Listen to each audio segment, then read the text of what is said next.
Ada teman saya sampai sekarang, subhanallah, dia jalankan setiap minggu. Setiap minggu, begitu anaknya sudah libur Sabtu Ahad, masuk ke pelosok-pelosok Jawa Tengah, Jawa Barat, Jawa Tengah, sampai ke Jawa Timur. Naik mobil, sekeluarga, dia, istrinya sama anak-anaknya saja. Bawa paket beras, gula, setiap minggu. Penuh mobilnya di belakang. Dan dia bilang subhanallah, dia bilang sama sekali, teman dekat saya. Dia bilang subhanallah, semenjak saya lakukan program ini gak pernah susah rezeki saya. Ada saja datang. Saya masuk terus saya bawa, bagi-bagiin, suruh anak-anak saya, di foto-foto sama dia. Ada orang yang rumahnya sudah mau rubuh, ada orang anak tidak bisa sekolah karena nggak ada baju sekolahnya, ada yang nggak ada sepatunya dan seterusnya. Akhirnya jadi sebuah program hidup. Anak-anaknya sekarang, setiap kali mau tiba hari Sabtu, mereka sudah bilang, ayah tolong beliin duit, kasih duit, beliin pensil, beliin pulpen. Ditanya untuk apa nak? Untuk kasih teman-teman saya di kampung yang kita mau datangin. Setiap minggu dia pindah-pindah kampung tuh. Didata sama dia sampai dia punya data ribuan orang miskin, orang muslim yang tidak ada pernah orang datang bawa bantuan ke sana. هنالك دعا زكريا ربه قال رب هب لي من لدنك ذرية طيبة إنك سميع الدعاء.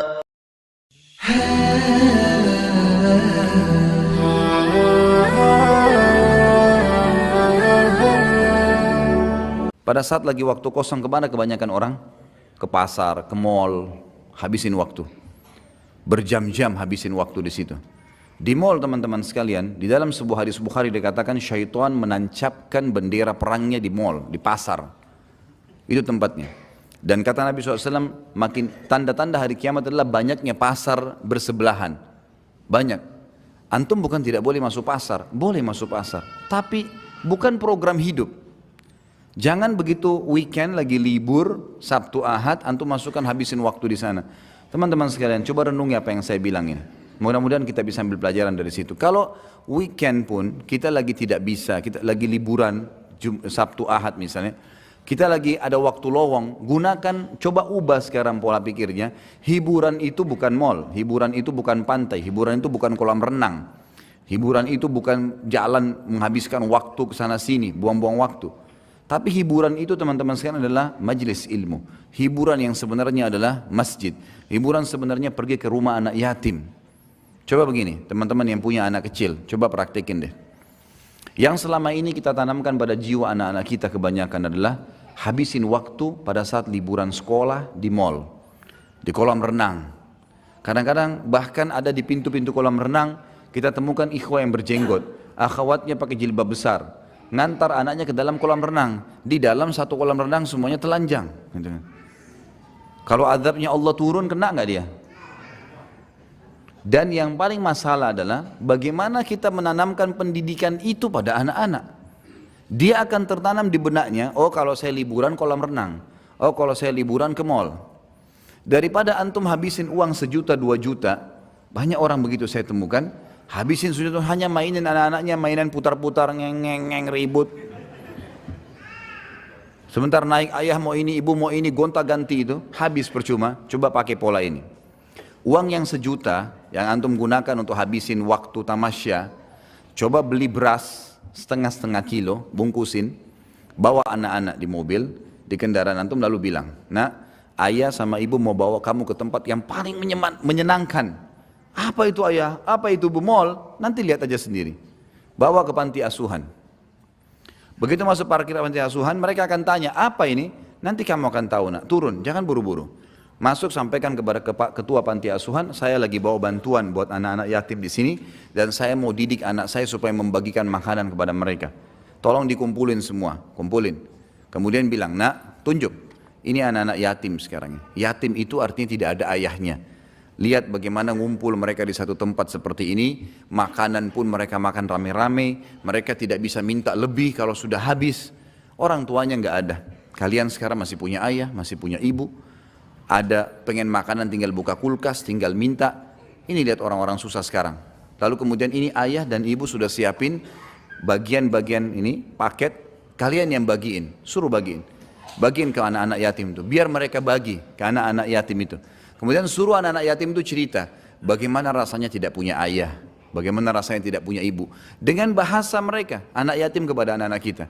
Saya jamin teman-teman sekalian, setelah pulang dari situ anak antum jadi orang baik sampai mati. Karena program hidupnya sekarang adalah bantu orang susah. Ada teman saya sampai sekarang, subhanallah, dia jalankan setiap minggu. Setiap minggu, begitu anaknya sudah libur Sabtu Ahad, masuk ke pelosok-pelosok Jawa Tengah, Jawa Barat, Jawa Tengah, sampai ke Jawa Timur.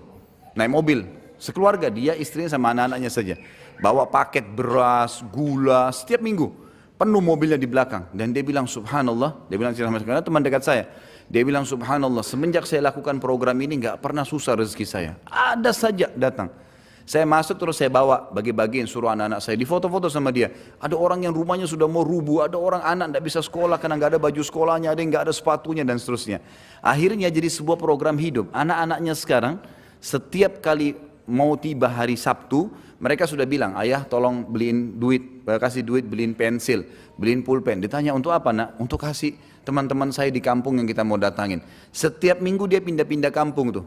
Didata sama dia sampai dia punya data ribuan orang miskin, orang muslim yang tidak ada pernah orang datang bawa bantuan ke sana. Dan anak-anaknya dari kecil sudah dilatih seperti itu. Sekarang anak-anaknya sudah mulai ada yang balik. Program hidupnya adalah kalau susah, kalau liburan pasti ke tempat-tempat ini, tempat-tempat seperti ini. Kira-kira mana yang lebih bermanfaat teman-teman sekalian? Dibawa ke panti asuhan yang mungkin orang anggap remeh seperti tadi, dengan antum bawa ke mall yang habisin waktu. Bayangkan mall itu selama antum di sana 5 jam musik terus, non-stop, dan musik haram. Yang kedua, berapa banyak orang yang terbuka auratnya? Nah, 1-2 orang saja antum wajib pungkiri, apalagi kalau 100 orang yang kita lewatin. Belum transaksi yang ada di sana, transaksi ribawi. Berapa banyak transaksi ribawi? Bukankah banyak di sana transaksi ribawi? Banyak, bank-bank sewa tempat ribawi ada, transaksi ribawi. Ada transaksi zina. Karaoke-karaokean itu siapa yang bilang bukan zina? Jelas-jelas gelap, dia makan nyanyi tapi ditemani sama lawan jenisnya. Gelap, kemudian dikatakan tidak berzina, ada transaksi zina, ada banyak hal kemungkaran. Lalu antum habisin waktu dan anak antum di situ, kira-kira bagaimana efeknya? Pintu-pintu seperti ini harus diubah. Kalau antum mau istiqamah di jalan Allah, mudah kita tersentuh kalau mendengarkan masalah surga, mau mengajak akhirat sebagai target. Memang urusan dunia harus diperkecil nih. Harus dipersempit memang, nggak bisa nggak. Kalau nggak jadi masalah, jadi masalah. Jadi banyak sekali begitu. Habis kalau liburan anak sekolah itu luar biasa. Sampai pernah ada ikhwah-akhwat yang dulu sama saya, Ustadz kita kalau liburan sekolah nggak tahu harus kemana. Akhirnya saya pun bawa anak saya ke pantai, bawa ke kolam renang, bawa ke sini. Habis waktu.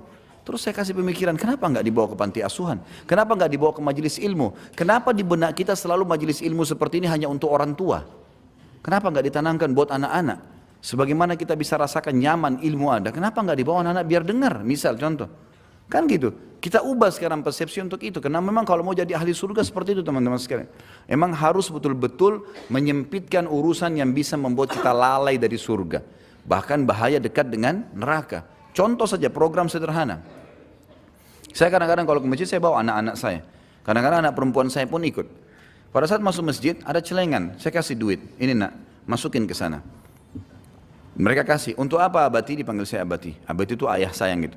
Saya bilang taruh dulu, masukin. Mereka masukin. Begitu mereka kembali, saya bilang ini masjidnya, rumahnya Allah. Itu kotak amal untuk kegiatan masjid. Biasakan kalian menyumbang. Masih kecil, 2 tahun, 3 tahun, 4 tahun, 5 tahun, anak-anak saya alhamdulillah, maka ikut. Akhirnya mereka bicara sama saya. Kalau masuk masjid, abati minta duitnya mau kasih celengan. Baik ini, kasih. Kalau lagi jalan, ada orang miskin lewat. Saya panggil. Lalu saya bilang sama mereka, orang itu mendekat mobil dikasih ini kasih. Atau saya kasih mereka uang, ini uang, buka jendela kalian kasih dari sana. Kok dikasih tadi orang itu? Lihat orang itu bajunya, lihat susahnya hidup mereka. Kalau kita membantu orang susah, maka kita akan mendapatkan karunia Allah. Kata Nabi SAW, sesungguhnya kalian diberikan rezeki justru karena orang-orang susah di antara kalian. Maka setiap saya naik mobil, kalau anak-anak saya lihat orang susah, mereka tunjuk, itu berarti orang susah tuh. Tunjuk, itu orang susah, itu orang susah. Berhenti, baik kasih sumbangan. Jadi tertanam dalam benak mereka itu. Kalau saya telepon lagi keluar, kemudian saya telepon tanya kabar mereka, yang saya tanya sudah sholat atau belum nak? Pertanyaan yang penting, sholat dulu, bukan sudah makan atau belum. Sudah sholat belum nak? Keluar jangan lupa tutup aurat. Hari ini sudah hafal surah apa nak? Oh surah ini abadi, baik abadi mau dengar, coba baca deh. Baca mereka semangat karena orang tuanya selalu tanya. Jadi itu yang kita hidupkan dalam suasana mereka. Kalau ini antum sedang mencetak kader-kader Rabbani. Ini yang dekat dengan Allah SWT dan ini menjadi aset amal jariah. Daripada kita buang-buang waktu, kita sendiri buang waktu, anak istri juga buang waktu, nggak ada gunanya, nggak ada manfaatnya. Saya bicarakan dengan istri saya, kalau sesuatu yang penting mendesak baru masuk ke mall, kalau tidak jangan. Kalau darurat sekali baru, bukan tidak boleh ya, tapi kalau darurat. Tapi kalau tidak, untuk apa habisin waktu? Seperti nanti kalau Ramadan tiba, ada orang habisin waktu dari pagi sampai tunggu buka puasa. Kenapa ini? Ada orang tidur dari pagi sampai menjelang buka puasa, cuma bangun sholat tidur lagi. Ini puasanya cuma setengah jam. Menjelang buka puasa baru bangun. Apa ini teman-teman sekalian? Di zaman Nabi SAW orang kalau lagi puasa jihad. Perang Badar di musim Ramadan. Ramadan pertama mereka tidak buka puasa padahal musafir gitu kan. Berperang dalam kondisi puasa. Jadi memang harus kita membentuk pribadi-pribadi yang menuju ke surga memang. Sehingga hawa nafsu dunia ini akan ditinggalkan. Karena kalau tidak kita berbahaya. Kita akan terbawa manusia lemah. Manusia lemah. Orang kalau nonton film Hollywood, Bollywood 1 jam, 2 jam pasti enak. Nggak mungkin nggak enak. Orang yang dipanggil, yang didatangkan artis yang hebat. Laki-lakinya pintar action, perempuannya pintar action, semua gagah, semua cantik, lalu dinonton. Pastilah enak. Tapi masalahnya merusak hati, gitu kan? Merusak. Sulit kita mau bangun sholat malam setelah tonton film-film begini. Nggak bisa. Tapi kalau kita memang mengaji, memang taklim, memang larinya ke ibadah, maka akan terbentuk. Dan teman-teman sekalian, jangan pernah malu dengan perkataan orang. Ada judul ceramah yang saya susun, judulnya Iya Ini Aku Sekarang. Emang harus begitu. Kita punya masa lalu pasti ada yang salah. Tidak ada manusia yang sempurna. Nabi Adam alaihissalam lihat malaikat sujud depan matanya, tapi berbuat dosa. Cuma orang mukmin buat dosa, tahu salah tidak diulangin, itu yang benar. Bukan dia sudah tahu salah lalu diulangin, ini berbahaya, gitu kan? Ini sudah masuk dalam perbuatan mungkar yang berbahaya, bisa jadi istidraj, bisa sampai pada tingkatan azabnya Allah di situ. Nabi Musa alaihissalam pernah buat salah, Nabi Yunus alaihissalam pernah buat salah, gitu kan? Mereka punya berbuat salah.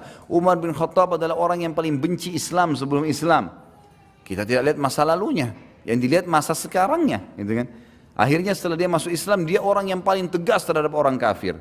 Pada saat dia sebelum masuk Islam, dia peminum khamr. Pada saat masuk Islam, dia yang menjadi penyebab turunnya ayat pengharaman khamr. Tiap hari berdoa, ya Allah haramkan minuman ini buat kami, haramkan buat kami. Padahal kemarin pecandu besar. Orang lihat masa sekarang. Sebelum masa jahiliyah bergaul sama wanita. Setelah masuk Islam, Umar bin Khattab yang menjadi penyebab turunnya ayat-ayat hijab. Turunnya ayat hijab justru karena Umar bin Khattab berdoa, ya Allah tutup aurat wanita kami, tutup aurat wanita kami, selalu sampai turun ayat hijab. Dan ada 13 ayat yang turun, semuanya berhubungan dengan permintaan Umar bin Khattab kepada Allah Subhanahu wa taala. Jadi memang masa lalu gak dilihat teman-teman sekalian. Kalau ada teman-teman yang lihat kita kena berubah penampilan, karena orang kalau lebih dekat kepada akhirat memang berubah tuh. Lebih tenang, jalannya lebih teratur, lebih tawadhu, lebih merendah, kata-katanya lebih santun, selalu mau berbuat baik, membela orang yang sedang terzalimi. Kita selalu begitu, terbawa dengan arus ingin mengejar pahala dan takut berbuat dosa. Itu wajar, orang akhirat begitu.